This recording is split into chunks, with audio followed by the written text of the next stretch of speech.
Hey there, welcome to Mary Grace Media. Whether you're here for the first time or the 100th time, I'm really glad you found me and I hope you enjoy the content.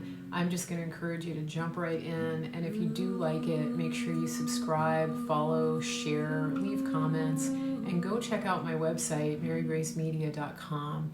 And I just pray that God blesses you and your family and that you walk in His peace all the days of your life.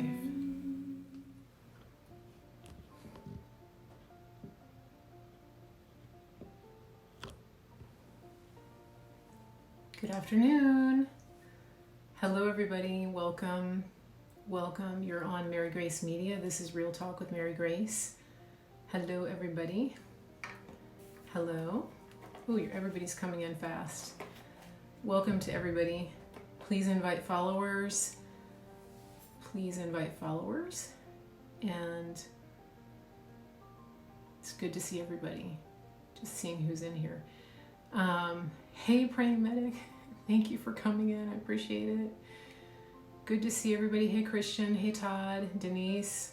All these familiar faces. I love seeing the familiar faces here. It's great. Thank you, everybody. Hey, Gordon from Oklahoma. So if you can, just touch the three dots in the bottom of your screen and retweet this, and then touch the little arrow and share this. You can share it as a link. You can copy the link and you can share it as a text or an email, or you can even put it on Facebook. You can also share it on Twitter. So if you would do that, that would be great. Hey, Germany. Just had to kill a huge something.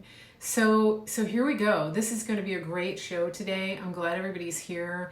I'm welcoming everybody, all the new people, all of the people who are coming from all over the place, all over the world. And I'm going to talk about something very practical today. Some of you guys have been following me for a while, and you know that sometimes I talk about things that are a little bit more esoteric, and that's great, and I love doing that. But I've been getting some pretty good downloads from God about what's coming, and I think that it's really important to be prepared. And we are hearing bad news everywhere. Every single day, the media gives us updates of the number of cases of the virus, the number of countries infected, the number of deaths. They're not really telling us how many people have been cured. That would be great if they did. But there's also a major piece that they're not talking about, and I think that's intentional, because we know right now they don't want to see a win for President Donald Trump. They really don't. And they definitely don't want him to be optimistic. They're actually angry that he is optimistic about getting out of this more quickly and having an economy that's going to come back more quickly than they would project. Because if you've been following me for a while, you probably know that I really believe that the media hype and the focus on what's been happening is intentional, and that a big part of that was intended to take down our economy. And if you didn't watch my show from Thursday, from last Thursday, I encourage you to do that, because I had Praying Medic on here, and we talked a lot about what's happening, and we also talked about just how to have a balanced view of all of the noise that we're hearing coming from all sectors. Because right now there are people that want you to grab on to grasp at different straws that are very distracting. I mean, if you've ever seen the movie Up, and you know about the dog Kevin and the squirrels, that's really a situation that we're in right now. Everything is a squirrel. And so we want to really be focused. And I believe that there are opportunities that are coming that people really need to know about. And so this is what I'm here to bring you, because it's very exciting. And I know for a fact that we're going to come through this, and that the president is already thinking about that. And I don't want to talk about the virus itself right now. So if you guys in the chat would track with me that would be awesome. Because what I'm going to talk about, I actually want, if you can, I want you to get a piece of paper, something to write with, and be prepared to take notes, because we're having a little bit of a class today. And I want you to start thinking about people that you know who could benefit from the information that I'm going to share, because I'm giving you some really practical information today. And I think that you can take this not only to your own family, but to people that you know, especially to people who might have lost their job or be in a crossroads right now about what they're going to do and what's going to happen after this. I really believe that we're coming out of this stronger as a nation and also as a world. And if you've been following President Trump for any length of time and you've been paying attention, I think that one of the things you'll notice is that he is a doer, and he is an optimist, and he is also a pragmatist. So he's not a pie in the sky optimist. He is an optimist who bases his optimism on actual results. And he is a man of his word. And we've seen that over and over, because he says things and then it actually happens. He speaks into a situation what he wants to see, and he does it out of a place of skill and expertise, not from a place of wishful thinking. So I really want you guys to focus on this with me. So if there's a lot, the chatter that's in the chat right now about conspiracies and the virus and that kind of thing, I'm going to ask you, class, to focus, because I'm going to shift directions right now, and I really want you to focus with me. So if that means turning off the chat for a minute, do that, because I really want you to focus on this. So let's leave Bill Gates out of the conversation for a minute, and let's just focus, because I think you're going to really benefit on what I'm going to show you. Let's focus on things we can control in our own world, and let's focus on going into the next phase of what's going to happen after this, because you're not going to want to miss this. So I'm going to read you guys a quick proverb, and I think this is going to get the stage set, because a lot of people have downtime right now, and we're being given opportunities of what it is that we can do with this downtime. And I think that when we're finished with this broadcast, and probably a couple more, you're going to have a different perspective on what you could be doing during this time. So I'm going to read this quick proverb. This is Proverbs 6:6. So pay attention, class. It is Tuesday. If you're in your Tuesday pajamas, you're in the right day. So here we go. Proverbs 6:6. This is the Passion Translation. When you're feeling lazy, come and learn a lesson from this tale of the tiny ant. Yes, all you lazy bones, come learn from the example of the ant and enter into wisdom. Enter into wisdom. The ants have no chief, no boss, no manager. No one is telling them what to do. You'll see them working and toiling all summer long. It is Monday. All summer long, stockpiling their food in preparation for winter. So wake up, sleepyhead. How long will you lie there? When will you wake up and get out of bed? If you keep nodding off and thinking, I'll do it later, or say to yourself, I'll just sit back a while and take it easy, just watch how the future unfolds. By making excuses, you'll learn what it means to go without. Poverty will pounce on you like a bandit and move in as your roommate for life. So that's Proverbs 6:6 through 11. And I think that this is a really good time to focus on that. And I want to go into a very specific topic that the president has been bringing into almost every press briefing that he's doing. He's also been tweeting about it. That was the Passion Translation, TPT. You can get it in the Bible app. You can also Google it. So it is Monday. I'm so sorry, guys. I usually do my show on Tuesdays. But okay, so let me bring up this word. I want you to write this down because it's going to keep coming up. The president has been talking about it from the time he started his candidacy, and he's going to continue talking about it. And he's not going to stop, because this is really front and center on his radar. Yes, the virus is on his radar, but this is also on his radar. And that word is infrastructure. So write that down, class, because this is a big, big topic. In fact, it's a $2.2 trillion topic, and the president is bringing it up repeatedly. So I want you to start thinking about this. I'm going to read you the definition of infrastructure. And this is going to be a word that you're going to keep hearing for this year, next year, the year after that. When Donald Trump gets reelected, it's going to be all about infrastructure. I can tell you that right now. So, and if we hadn't had the impeachment hoax, we would already be doing infrastructure. But infrastructure is the term for the basic physical systems of a business or nation. Transportation, communication, sewage, water, and electric systems are all examples of infrastructure. These systems tend to be high-cost investments and are vital to a country's economic development and prosperity. Economic development and prosperity.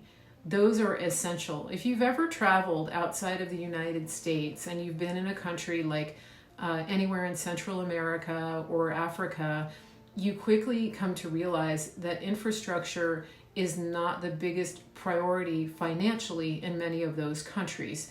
Once you have ridden a bus down a back road or up a mountain road in a country like Honduras, you understand that infrastructure is critical. Once you have used an outside latrine in a third world country without any running water and no flushing toilets, you understand how important infrastructure is and how we take it for granted in this country.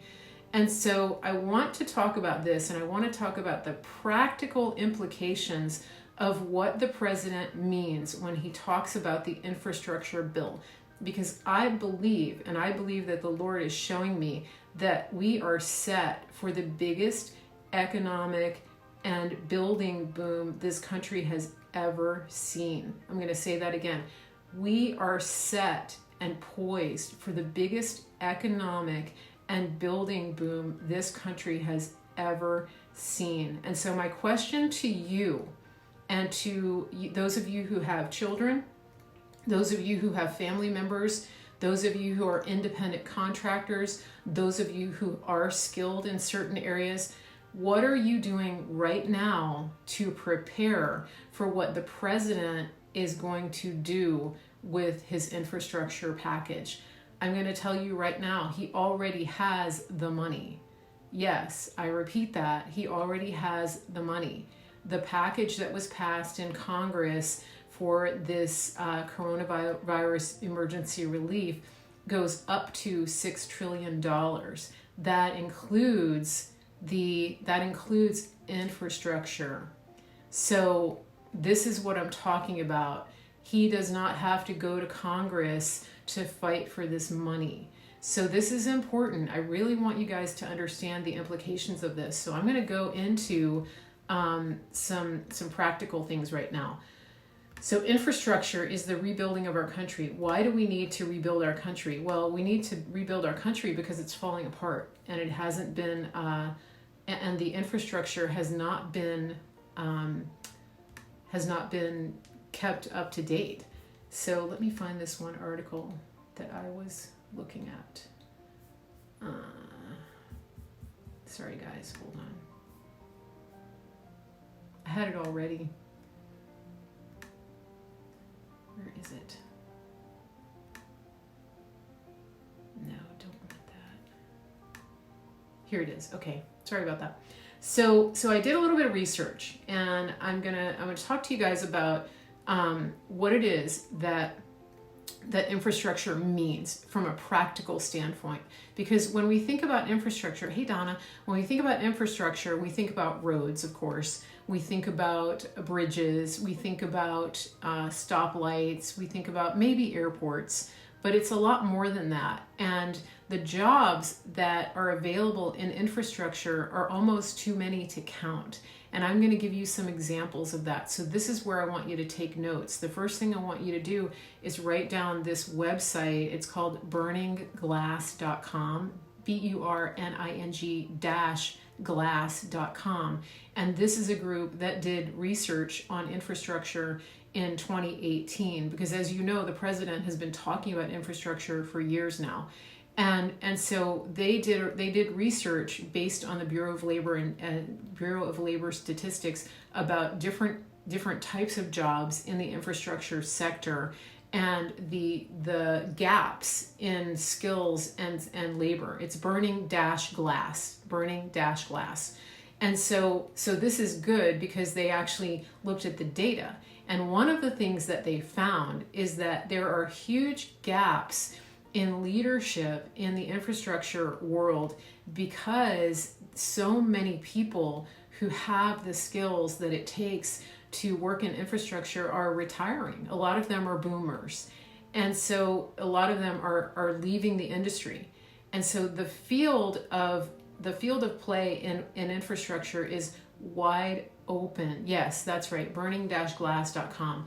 So infrastructure is a wide open industry, and there are many, many ways that people can get involved. It's not just working on a construction crew. And I can't emphasize that enough, because you might be thinking, that,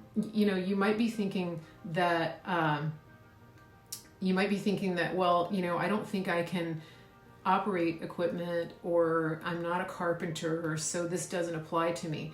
Please don't turn this off, because if you have family members, if you yourself are looking for a new career, or you already have some skills, I want you to pay attention to this, because the opportunities are going to be beyond what anybody can imagine. They already have opportunities that they can't fill because the workforce is aging and retiring. So pay attention. Let me just give you an example of the types of jobs. So the biggest area, of course, of infrastructure is transportation and material moving. And there are this graph that I'm looking at says that there are 38 different occupations under that category alone. And so what does that mean? Heavy tractor trailer, truck drivers, heavy equipment, storage, distribution managers. Those are some examples. And some of you may know this, but you can actually go to heavy equipment operator school, and it takes about 8 weeks. And to me, that looks like super fun. But if that's something that is in your heart to do and you like being outside, it's 8 weeks. It's not 4 years of college, and it costs a lot less than going to college. And if you have kids who are in Gen Z or even millennials, think about what they come out with. They don't come out with a Marxist indoctrination. They come out with an actual skill where they can go right into a job. And in many cases, they're learning through internships while they're being trained. It's on-the-job training in many cases. And so let me go to the next category. The next category is construction and extraction. And so there's 18 different occupations under that category. Carpenters, highway maintenance workers, construction laborers. Okay, next category, installation, maintenance, repair. 16 different occupations in that one category. So guys, we're talking about a possibility right now. What's the math on this? 38 plus 18, that's 50, 66. So 66 different potential occupations, and I haven't even gotten down the whole list. There's 104 potential occupations that I'm looking at on this graph alone that are real career fields that people can go into that are very practical, that will pay the bills. And so I really believe, like I said, please make sure people get this out, share it, because I really want people to start planning and preparing right now. I'm going to keep going. So what is installation, maintenance, repair? Telecom equipment installer and repairers, wind turbine service technicians, maintenance and repair workers. So for example, I have a friend who runs a company that does he does electrical, he's an electrical engineer, but his company does design and installation of sound systems. So for example, when a university builds a new building, his company is hired to go in and install all of the loudspeaker systems, all of the tech systems, design it all, run all the wiring, design the where the auditorium goes, the screens, all of that stuff. I'm not explaining it very well, but you know what I'm talking about. When graduation happens, his company goes and sets up the entire sound system, and they start months in advance designing it and then setting it up.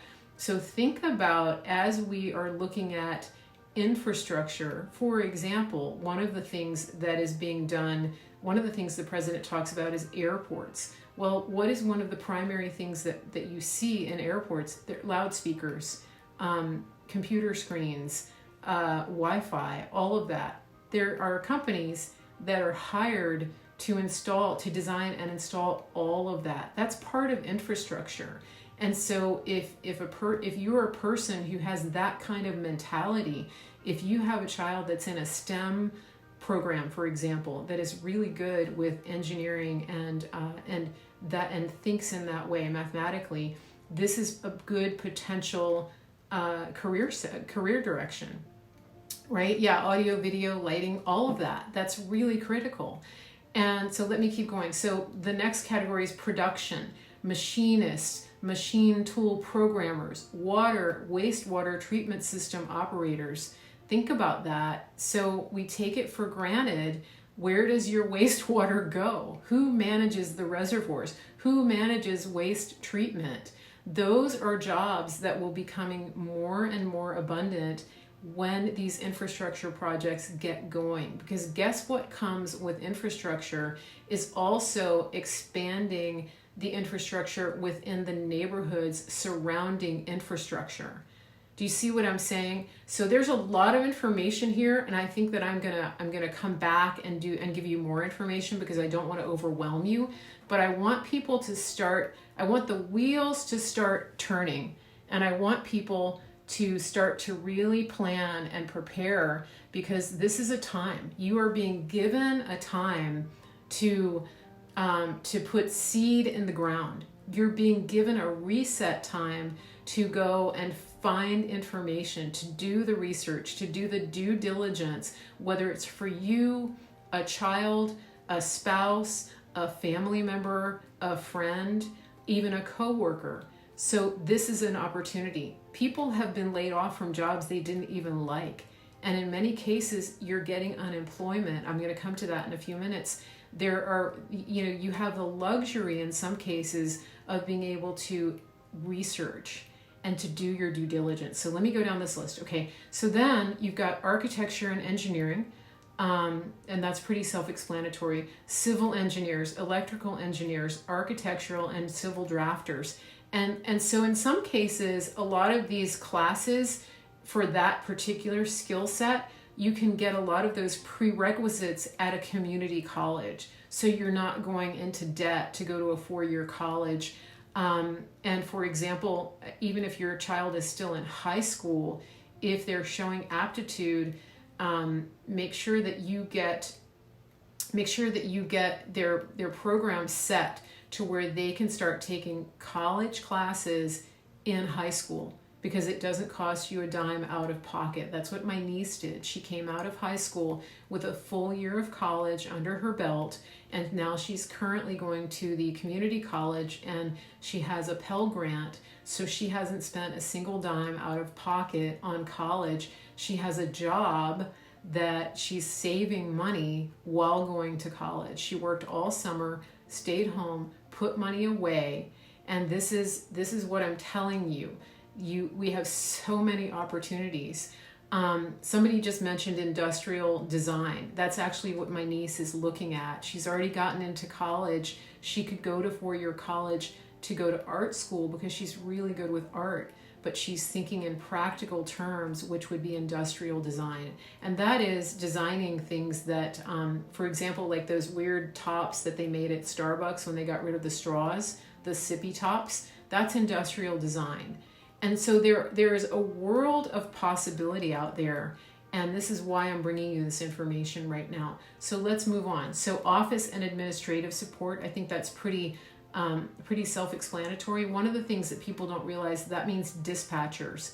And one of the things that we've seen during this time is that one of the biggest challenges when you are trying to get anything done on a project scale is that you have to get the equipment and the people from point A to point B. Because if you don't have logistics and people who are enabling that, then the stuff just sits in the warehouse. And we've seen that. And I'm going to give you an example. So Jared Kushner, he is a business and logistical genius. He was in one of the press conferences the other day, and the press was asking him about why the federal government hasn't provided certain things to certain states.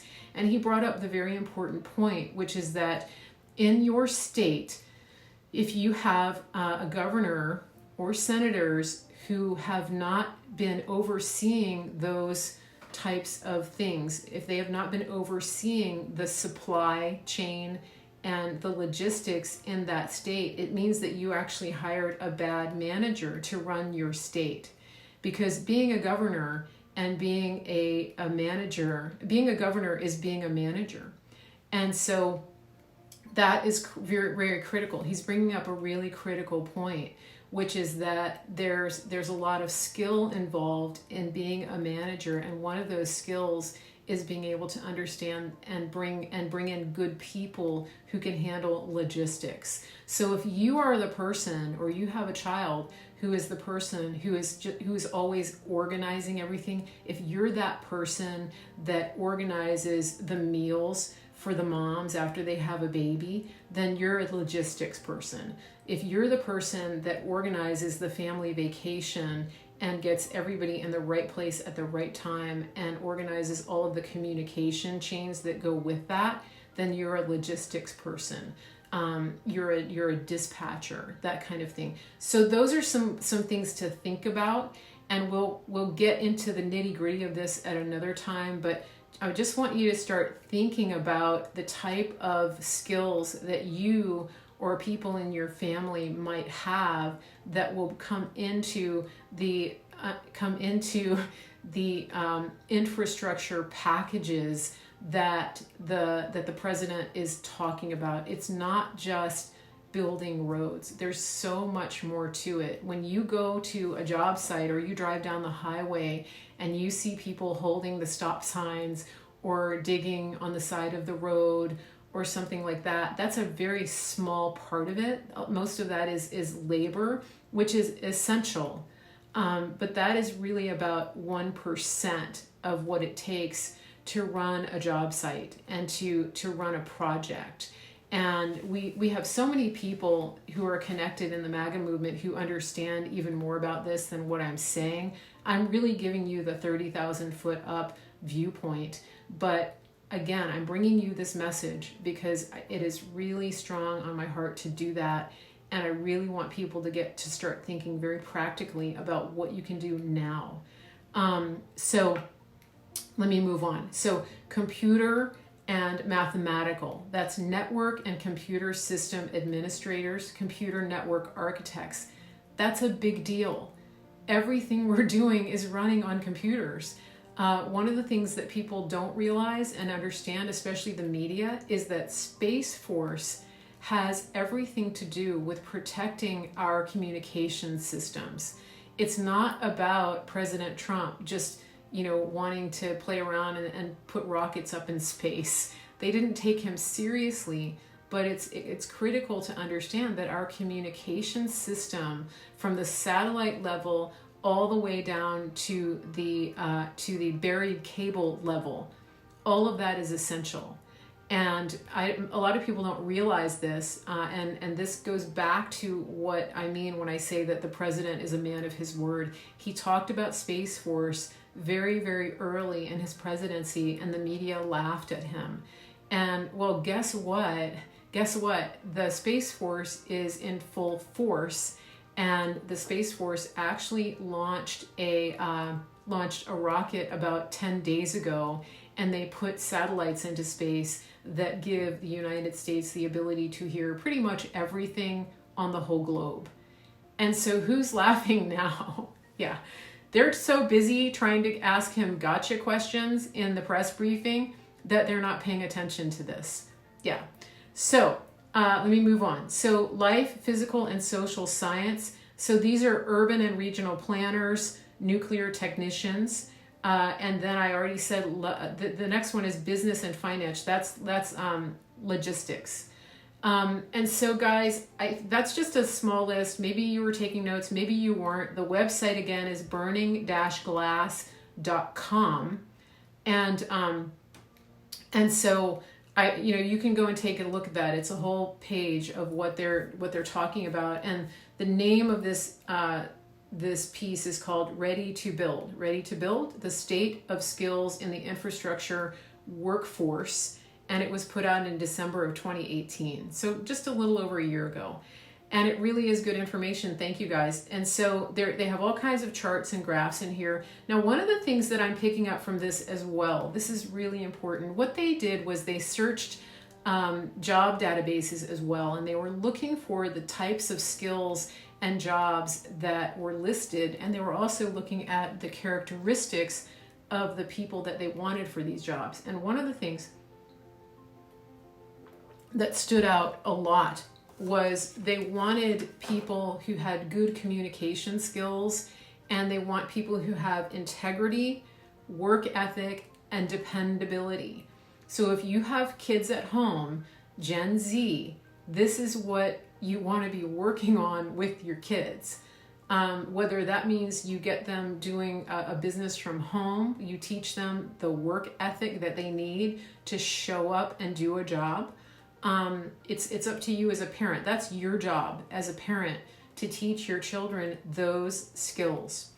And so do that. In a lot of cases, when companies hire someone to come in as an apprentice, they would rather have somebody who has a good work ethic and dependability than somebody that already has some skill but isn't going to show up. And I can tell you that for sure. I have clients who run their own businesses, and they want people who are coachable and who are dependable and honest. And so this is something that you really want to be training your kids. Train up a child in the way he should go, and when he is old, he will not depart from it. That's right out of Proverbs. You want your children to be trained in these character traits, train their character, and then also work on getting them into these types of programs. Because let me tell you something, this infrastructure is not a flash in the pan. You don't spend $2 trillion on an infrastructure package that's here one day and gone tomorrow, unless you're Obama, but we're past that era. So we actually have a president who is going to track the money, and he is going to track the jobs. And he's intimately acquainted with infrastructure because he has built buildings. And one of the things that he says about infrastructure is that he wants to go bold. And he is very excited about what is happening right now, because he knows that our country can also borrow at zero interest to do infrastructure projects. So we have a president who is experienced in the building industry at a very large scale. He understands how big projects work. He understands the financing of big projects.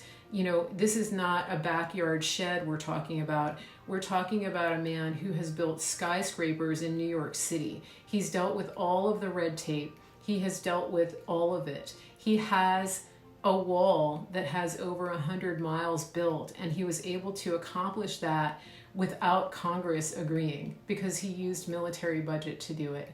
And he's so proud of the wall. He's been to the wall. He knows how it's being built.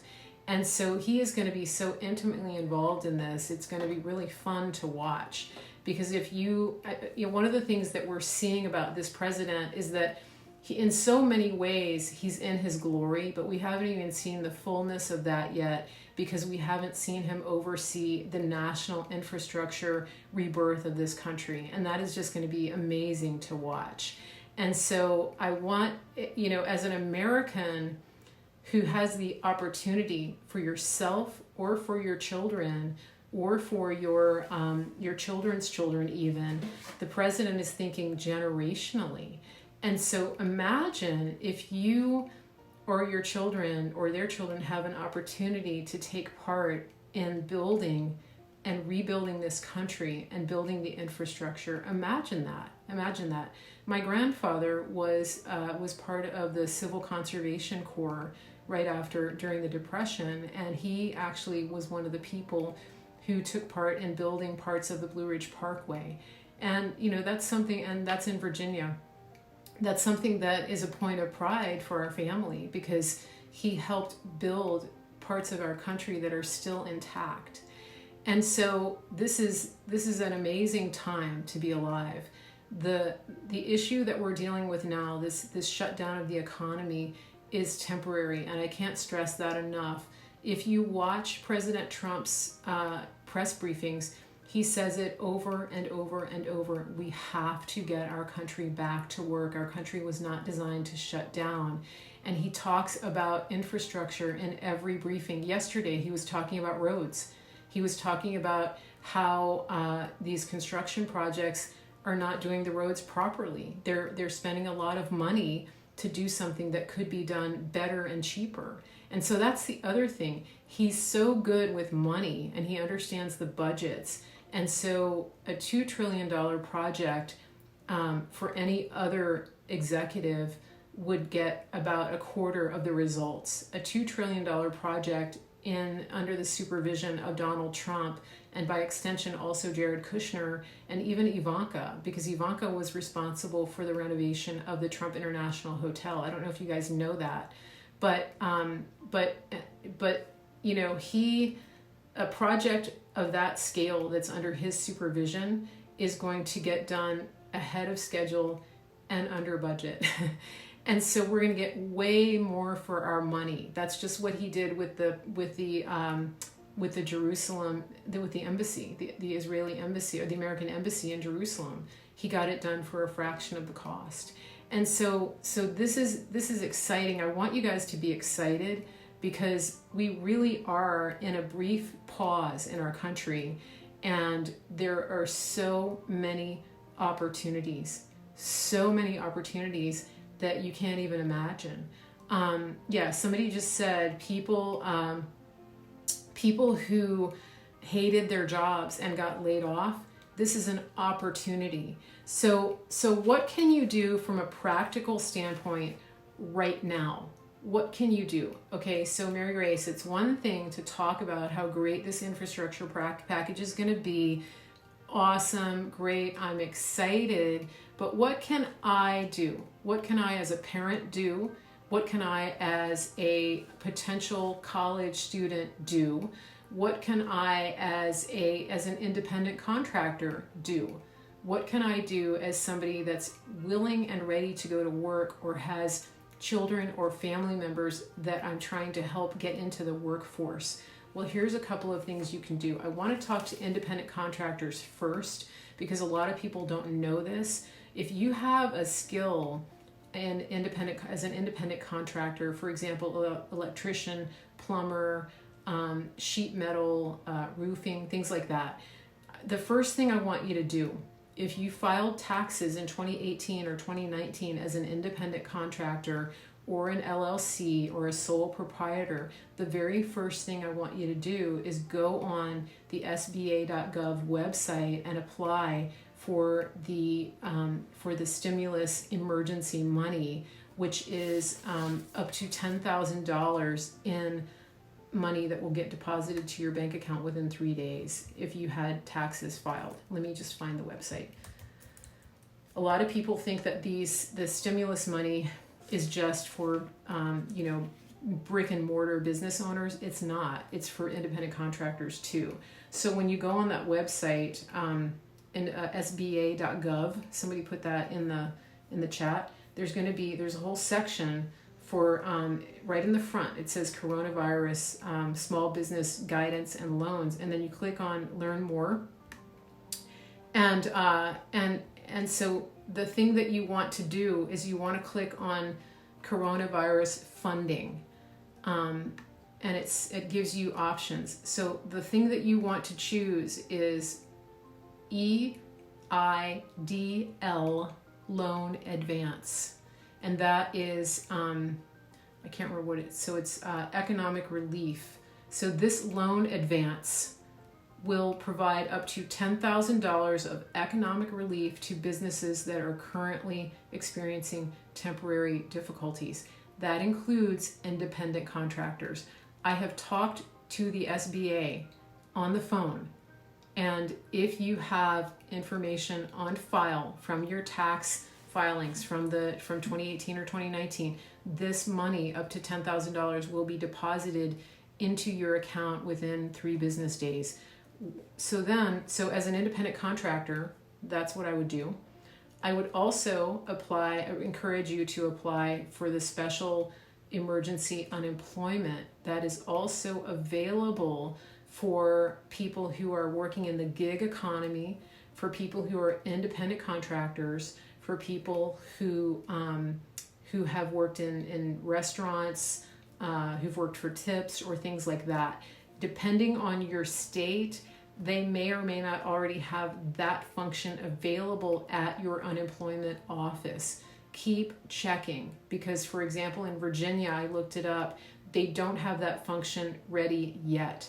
But get everything together, because as an independent contractor, as a waiter or waitress, as somebody who drove Uber, anything like that, if you had your own business and you were going to people's houses as an electrician and doing jobs independently, or even if you had 1 or 2 employees working for you, you qualify for that. You qualify for being underemployed under this emergency relief money. A lot of people don't realize that. So please write that down and make sure you make a priority of that. Now, I just wanted to get that out of the way. If you have a skill already, so we're moving on to the next category of what's a practical thing that you can do.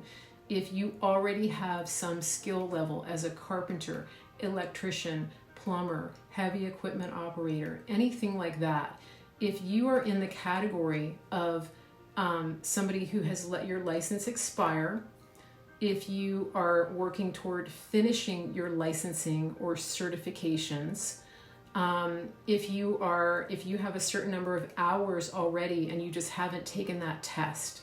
For example, I have a friend who's he works as an electrician. He's been an apprentice for a long time. I think he took the test one time, he failed it, and he's been preparing to take it again. What better time right now, guys, than to get all of your paperwork and your ducks in a row? You don't have to worry about coming home and being dead tired if you have time off right now. Get this done. If you're not good with paperwork, get with a spouse or a partner to help you get this done, because you want to be ready to get out of the gate running. Finish your training, finish your testing, make sure all of your certifications are up to date. Make sure that you understand the qualifications and requirements in your state. If you live in an area, for example, that neighbors other states, make sure that you know the qualifications for all of those states, because if you live in Ohio, you might find out about a job in West Virginia, and you want to know that you are ready to go to work in West Virginia based on their requirements. Are you tracking with me? Virginia itself borders Tennessee, North Carolina, West Virginia. If you live in those areas where it's very easy to go across the border, maybe it's an hour commute or a half an hour, make sure you get your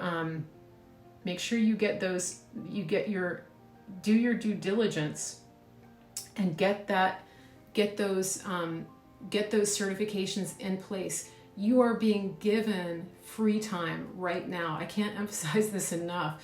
You are being given time to sit at home and go on the computer and find out and do your due diligence as somebody who already has these skills. Maybe you let something lapse and you need to get it back. Maybe you were in a job you hated and you just let those licenses lapse. Whatever it is, you know who you are. You know who I'm talking about. And if you have family members like that, so if you have family members, for example, somebody that was going for their electrician's license, or somebody that was learning a trade, but they had to go take a job and they've since been laid off. Get on them and say, hey, this is your chance. Let me help you. How can I help you do this? This is really important. So let's see. Are we good right now? Give me a thumbs up if you're tracking with me. I know I'm giving you a lot of information. I'm going to keep going for about 15 more minutes if you guys are okay, because this is good stuff, isn't it? Yeah, it's really good. Okay. Awesome. Okay. So next thing. Okay, so I got the independent contractors.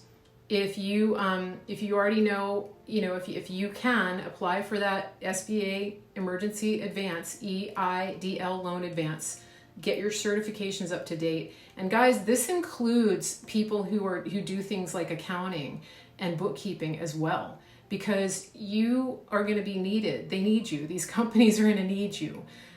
So make sure, and also if you've been working for companies as an independent contractor in any respect, and you can't get to that place, or if you have elderly relatives at home and you're taking care of them and you can't go to work because of the risk of getting your family member infected, you need to apply for that advance.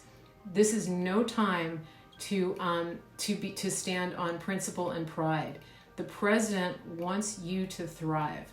And if you don't necessarily need the money right now, what are you going to use that money for? You have a couple of choices. So if you're getting the unemployment, if you're getting the emergency advance, even if you're getting a relief check, which most people are.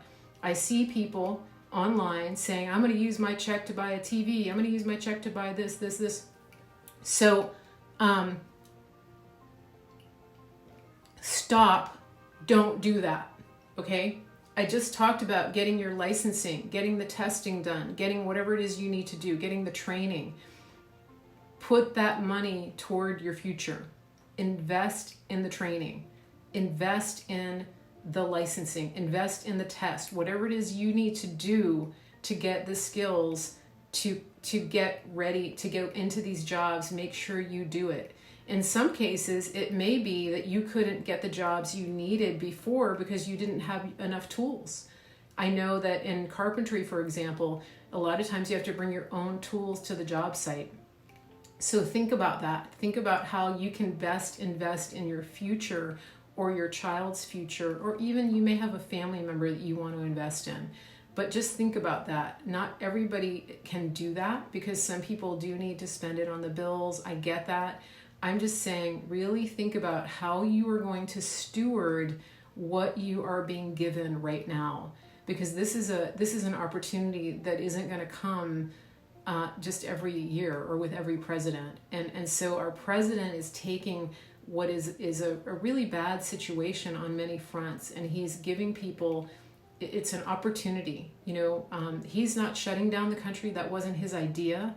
But he is telling you in no uncertain terms that there is opportunity and that it is just around the corner.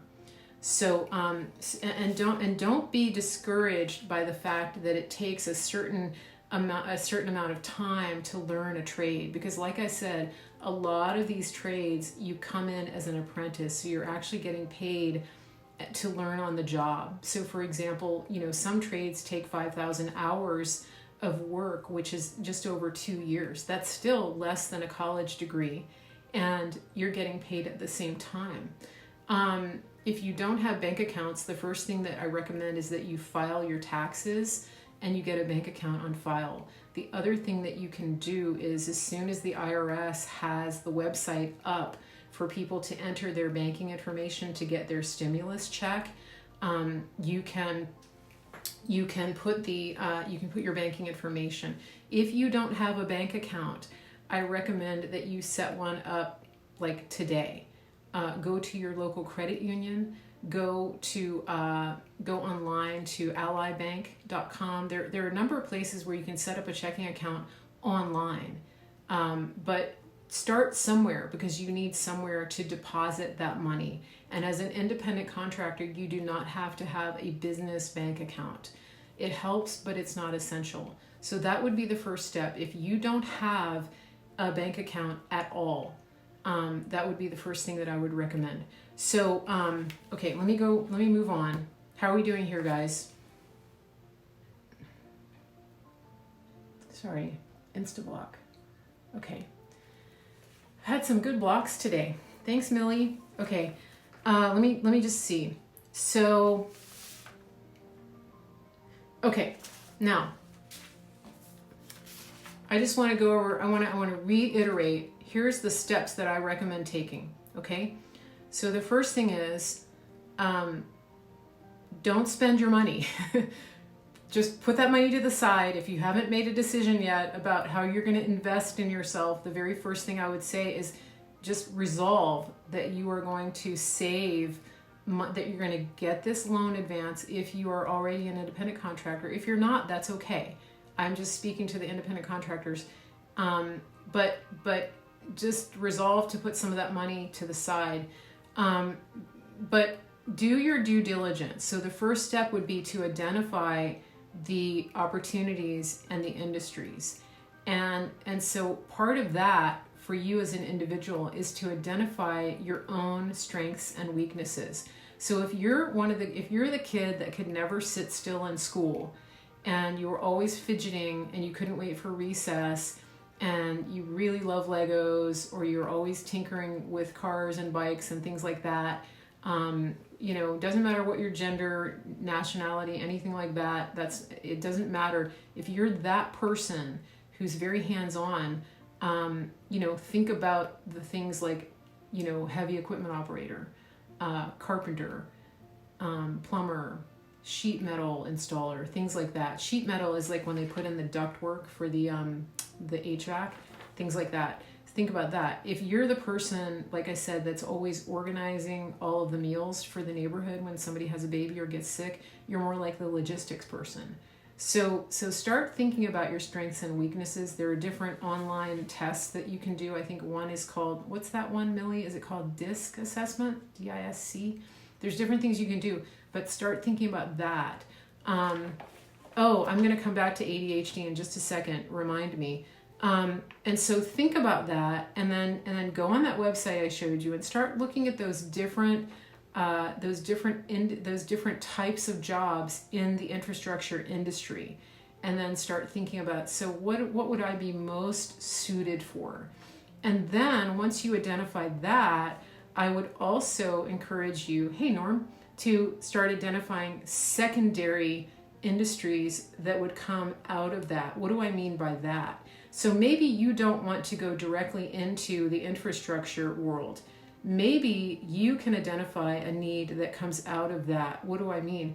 Well, there are companies that supply safety equipment just for construction companies. There are companies that supply clothing and different gear for certain sectors of the infrastructure world. There are companies there are people who are in the culinary arts who bring food trucks to different job sites every single day. So start thinking about the secondary industries that will thrive when we have a thriving infrastructure project, when we have infrastructure projects that are popping up all over this country. See what I mean? So there's so much. And one of the ways that you're going to identify this stuff is by prayer. You want to really start asking God, okay, show me how to identify my strengths and my gifts and talents and what I can do to tap into the infrastructure boom that's coming in our country. Delia, exactly, chocolate cake food truck. Delia could roll up to every job site at lunchtime on a different day with her food truck and have chocolate cake, cupcakes, beverages. People on construction sites almost always have cash. especially at the end of the week and the end of the month, and they're always hungry. So think about that, guys. See, let's get our wheels turning and start digging and really asking God for revelation about this, because there's opportunity to be had. Yeah, don't go off half-cocked, as my dad used to say. Really think and pray about where you fit into this, where you can guide your children and your family members into the opportunities that are coming. That's really important. Don't go off investing and pouring money into something that really isn't your best and highest good. Okay, and then, so like I was saying, research your aptitude, or your child's aptitude, or your spouse or your family member. Really make an informed decision. And then connect. So once you've kind of identified some of that, then you dig deeper down and you start to do the due diligence.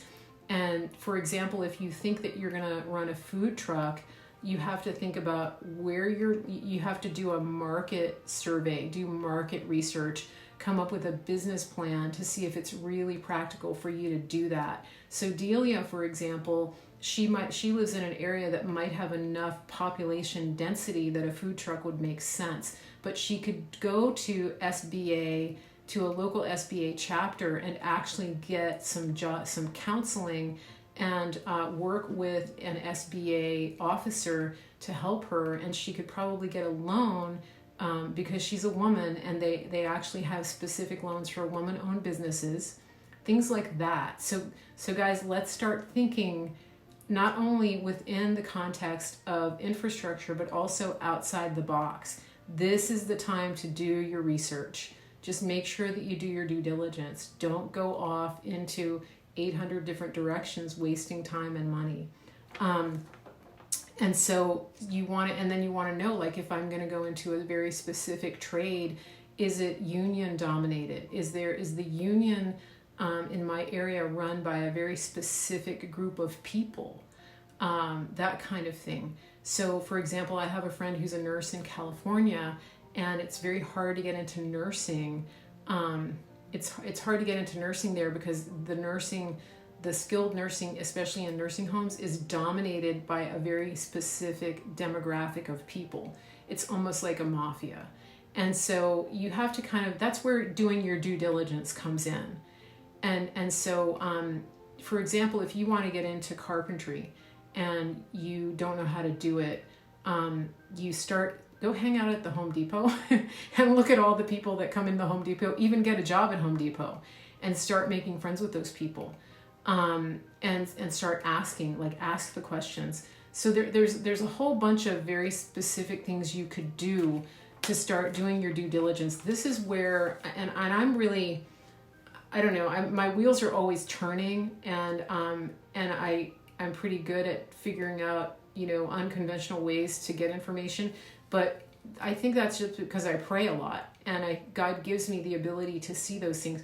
Because the Bible says that he will give you the spirit of wisdom and revelation. Wisdom is, having information and knowing how to use it wisely, not to waste the information and the resources you're given. Revelation is that he actually reveals things to you.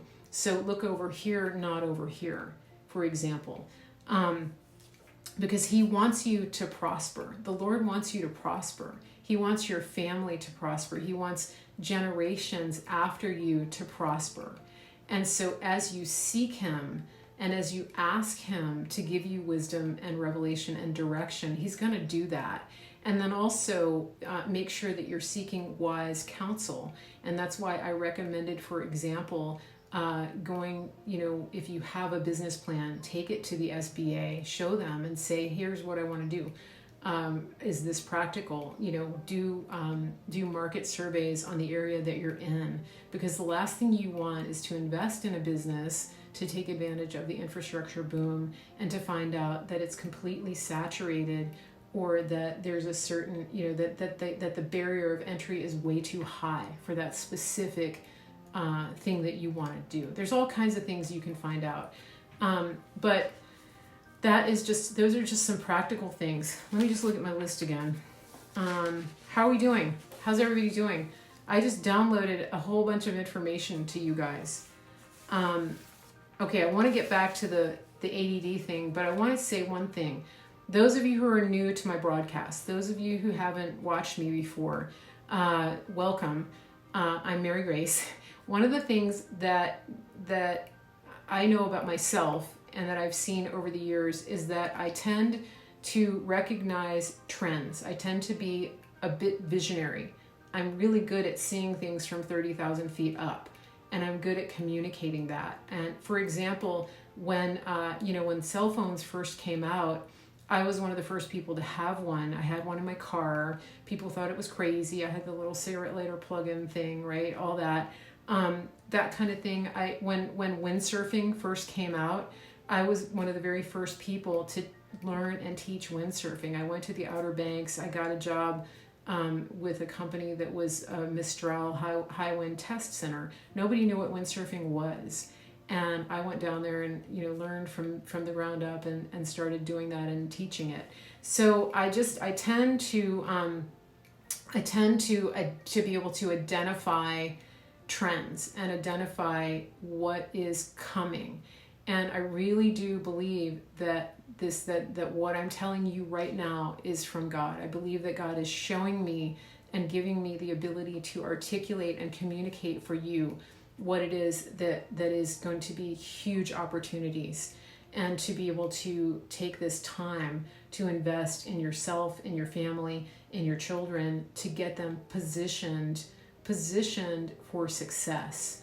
And I want to go back to the school thing for just a minute, because this is something that I've seen for years. Many of you know that I have a master's in education. Some of you don't, but I have a master's in education. I'm a reading specialist, and I've taught everything from kindergarten to college. And one of the things that I started to recognize when I was teaching kindergarten and first grade is that the universities that were connected to the school systems were pushing very hard for every child to go to college.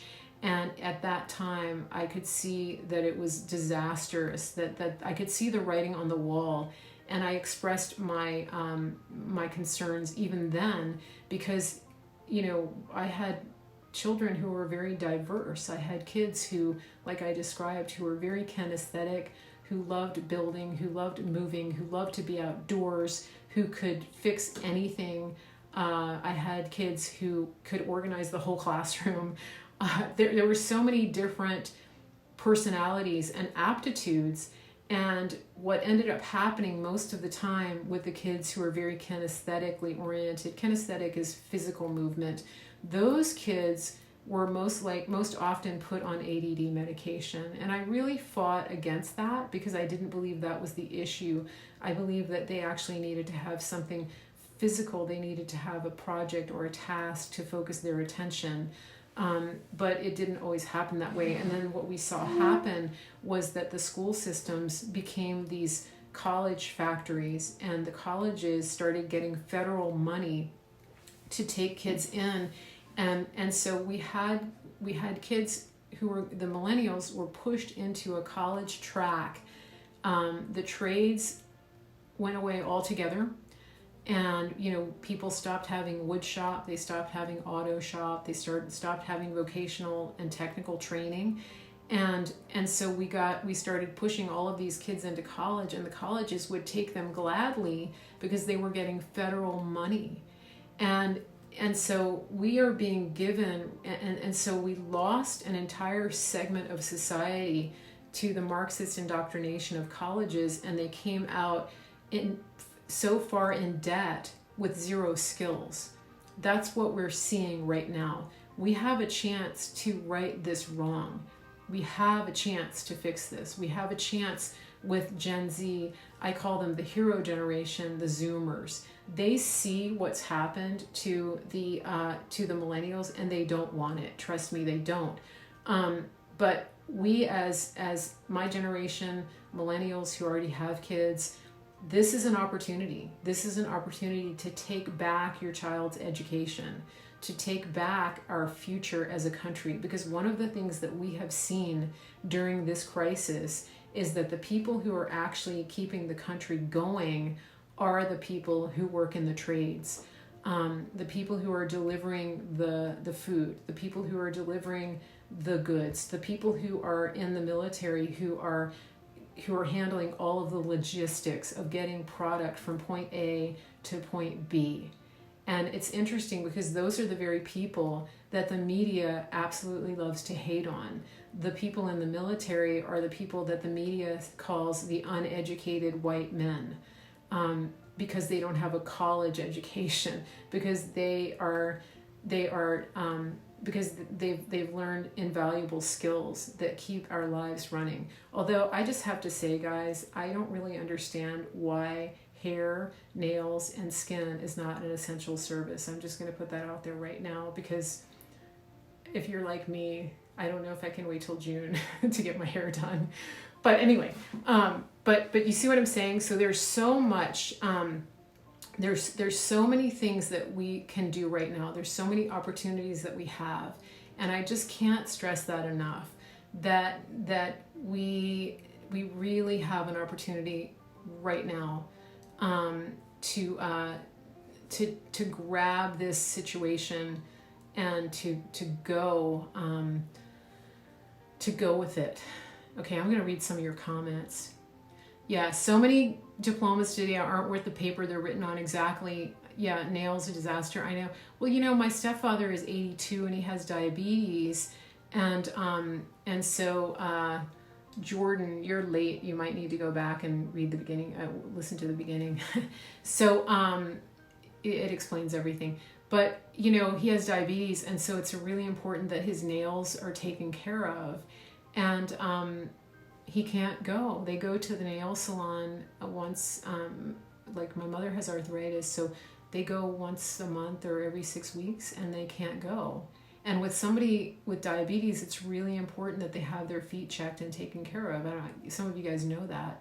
But yeah, I don't know why. I mean, I understand that it's close proximity, but it's kind of a big deal. And, you know, they always wear masks and gloves and that kind of thing anyway. But it's really frustrating that they can't do that. And it could actually be potentially harmful to their health. But anyway, yeah, they do need things like that. So any questions, any comments? Would you guys like to see me do more on this topic? Put a 1 in the chat if you want to see me do more of this.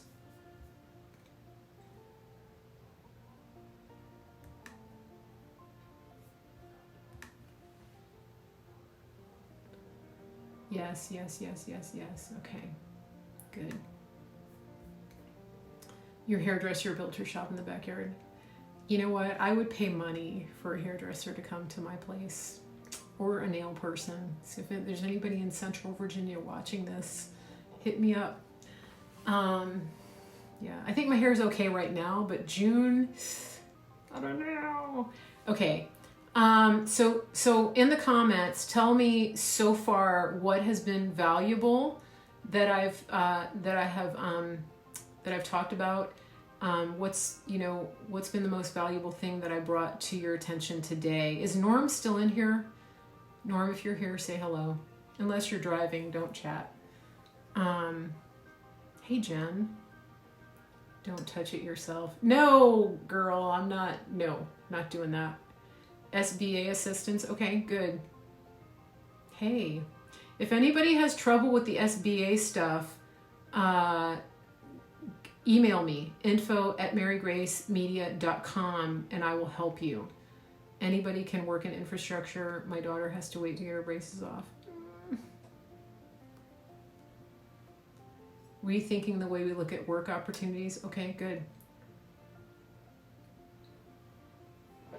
I could come into your hair. You might not like it. I am a mechanic. Okay, why don't you stick to infrastructure? Speaking of mechanics, okay, listen, infrastructure. One of the biggest jobs that I see with infrastructure is yes, Millie, you would be good at HR.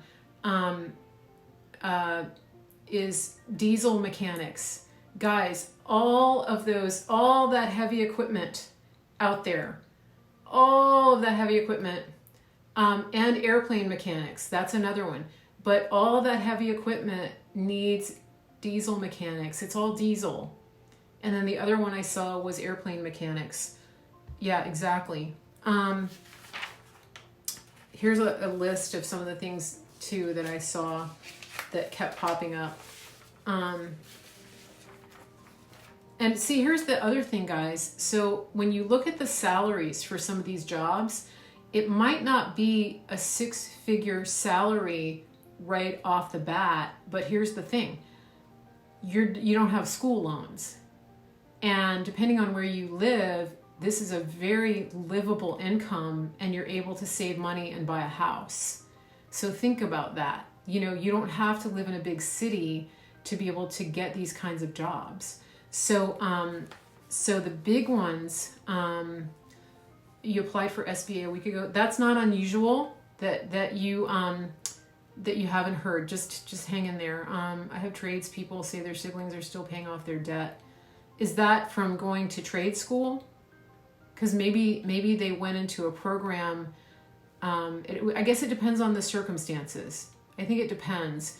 And I also would say that you have to be really careful about the training program that you go into, because there are private for-profit colleges that will actually massage therapist, own your own business. You could apply for one of these SBA emergency advances, okay? But there are private colleges that teach people things like X-ray tech, phlebotomist, things like that. Sometimes they are incredibly expensive. So I would warn people away from enrolling in those. Try to get a job in an industry or a location where they will actually pay you to learn on the job and pay for your education. But here's some of the ones that I kept seeing over and over in my research. Telecommunication line install and repair. I talked about that a little bit. Control and valve install and repair. I don't even know exactly what that is, but that's a big one that keeps coming up. Control and valve installation and repair. I think that has to do with things like in the water systems. Somebody correct me if I'm wrong. I'm not going to say what that is. Just go look it up. If you're good with your hands, you're mechanical, or you have a child or spouse or partner who is, that might be something you want to look at. Waste and wastewater management. Guys, this keeps coming up. Apparently there's a shortage of these people in the country. AutoCAD, that's the other thing. So if you have somebody that is good with computers and has a really good spatial sense, a lot of the design is done on AutoCAD, and that's a specific design program for drafting. Transportation, storage, distribution managers. Again, for example, Mike Pence visited the Walmart distribution center about 30 minutes from my house. Distribution is huge, getting the product from point A to point B. Electrical engineers, occupational health and safety, that's a big one. So going around to businesses and being able to help train and enforce their safety standards, that's a really big deal. And then scheduling is a big one. So those are some of the top ones. Any more questions, guys? Is there anything that you want to comment on here? Because I went a little bit longer than I said I would. But that's okay, I'm having fun. They hired a whole bunch where I lived.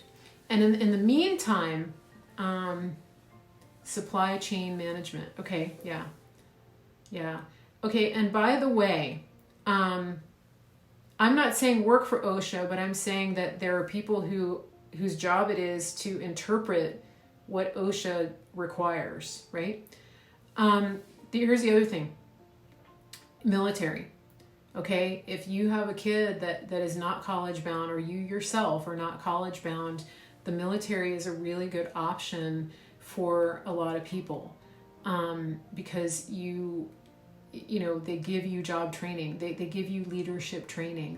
If somebody with the right temperament can go into the military and not only get the training, but also get the access to the GI Bill when they get out of their training. So just think about that. That's another avenue that might be right for some people. And we need people in the military. The president just called up 1 million reservists for the next 2 years. Our military was depleted under Obama, and so the president is committed to rebuilding that. And the military is not the way it used to be under Obama. It's actually a good place to be. So okay, so my friend went into the Navy, learned computers with GI help, got out and started his own company. There you go. See, so the military people, a lot of people don't realize that, you know, there are different career tracks in the military. There are different aptitudes. So, for example, my stepfather went into the Air Force years and years and years ago. He was taught telecommunications, and then he went on to work for FEMA, and they sent him all over the world. Whenever there was a disaster, he was part of the advance team that set up the telecommunications. He was actually at the first bombing of the World Trade Center in 1993. So, you know, there's all kinds of options, you guys. I started out talking about infrastructure, but a big part of infrastructure is also the military, because the Army Corps of Engineers literally are the people who are building things. So, you know, that's a good way if you want to, if you have a child that has an aptitude in STEM, you know, put them, you know, steer them toward the military track where they can actually get that training. So guys, I mean, I hope that this has been encouraging for you. I hope that this hour and 15 minutes is leaving you feeling really encouraged about what's coming, because we are in such a good place to be able to prepare and position and take advantage and steward the opportunities that God is placing in front of us. This is, I just can't stress that enough, that, you know, it's like the parable of the talents. You know, God gives you something to work with, and what are you going to do with it? How are you going to steward the seeds that he's given you? It's such an exciting time to be alive, isn't it? And those of you who are military or military spouses, just thank you and bless you. Veterans who are in my chat right now, I know we have several. Larry Norris Jr., I know Norm is a veteran. So guys, we appreciate everything you've done. We appreciate our military families and all the sacrifices that you have made. A lot of people don't realize that the military makes up a very small percentage of our population, but they are responsible 100% for protecting our country, and in this case actually rebuilding it right now, and taking care of the sick. There's so much that the military does that people don't even understand or realize. So it's just really good. So yeah, please share this. I will try to upload it to YouTube. Thank you. Please share it, and you can take this link in the bottom, and you can take the arrow, click on share live if you're going to share it right now and invite followers. You can copy the link, you can paste it into an email, a text, you can share it over to Facebook. It's up to you. So I really appreciate you guys being here, and I did want to tell you that I'm going to be, I will post it to YouTube. My YouTube is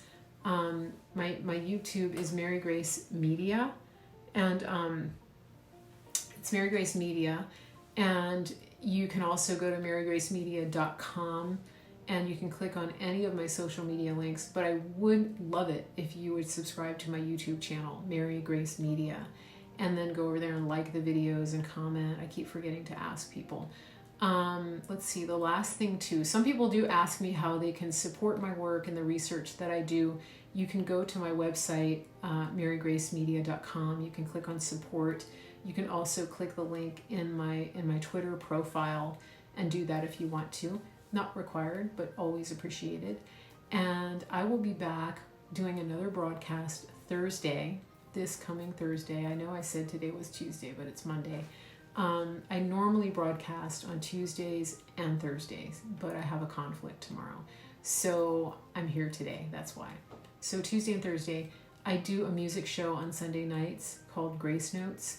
and that is at 7:30 on Sunday nights. This coming Sunday is Easter, and I may actually be traveling, so so I may not be doing a scope. If I am, you'll see me at the regular time, 7:30 p.m. Eastern. But I recommend that you set your alarms on your watch, on your phone, on your stove, whatever it takes, because your notifications don't always work with Twitter and Periscope and all that. Yeah, Thursday I'll be back. This is great. The comments are great. Some of you are saying this is the best broadcast ever. That's so awesome, guys. You guys had great comments too. I appreciate it. So I'll work on some other content to bring you. Again, if you need help with these loans, with just the logistics of getting on and figuring it out, it's info@marygracemedia.com. And please spread the word to your independent contractor friends that you know, or your friends who are underemployed, who got let go, people who work for tips and things like that. I was feeling so lost. Thank you for the clarity. Good. Yeah. You're welcome. Like I said, I really felt led to do this. I was just really wanting to get you guys this information. I just soak in information. I like to share it. So I'm really glad that you guys are benefiting from it. Just pass it forward, pay it forward. Help your family, help your friends. If you have friends that got laid off, help them to see the bright side of this. And also, there are jobs at Home Depot, there are jobs at Lowe's, there are jobs at grocery stores. So if you know somebody that's really just searching for extra income right now, direct them there. It doesn't have to be a lifetime job, but those places are busier than ever. So just get them out the door to get to these jobs, if as long as it's not going to be a risk to somebody in your family. Just keep that in mind. So I think that's it, guys. Yeah. This is what happens when a teacher starts talking to people on the internet. So I will see you guys on Thursday. Last chance for comments. Awesome. You guys are awesome. Great chat today. Thank you guys for staying on topic. I do appreciate it. It was really good. Take care, everybody.